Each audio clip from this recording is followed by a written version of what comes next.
the thing about publishing is that it doesn't end.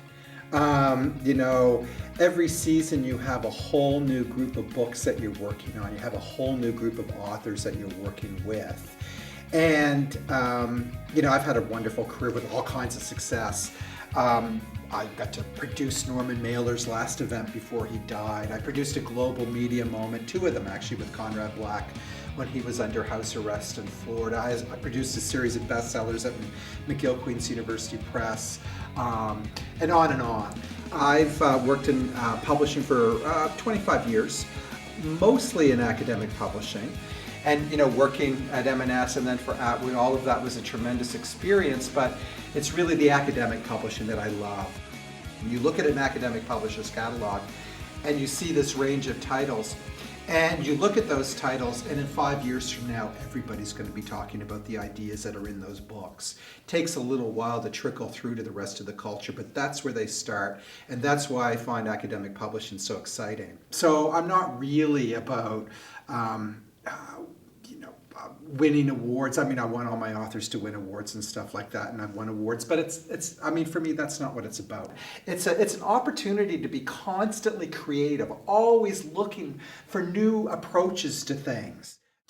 So every day is a new day. I mean, it's not about yesterday's successes or this morning's successes. It's about tomorrow's successes, really. That's what I'm all about.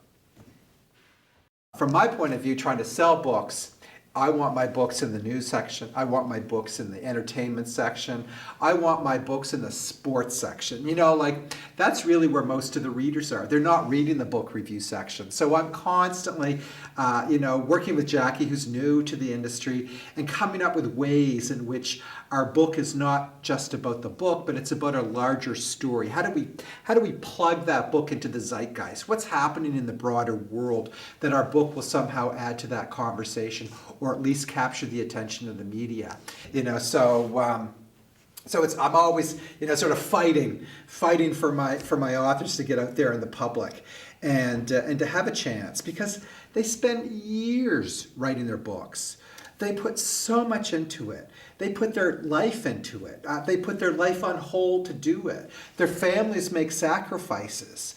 And it's an awesome responsibility to actually take that manuscript and turn it into a book, and to give these people the opportunity they deserve. And I want everything I can get from my author, and I'm going to be loud and noisy about it, as I was as an activist, which is how you get in the New York Times. And so that's the approach I've always taken to publishing. It's every campaign is an activist campaign, and every author is somebody we're fighting for.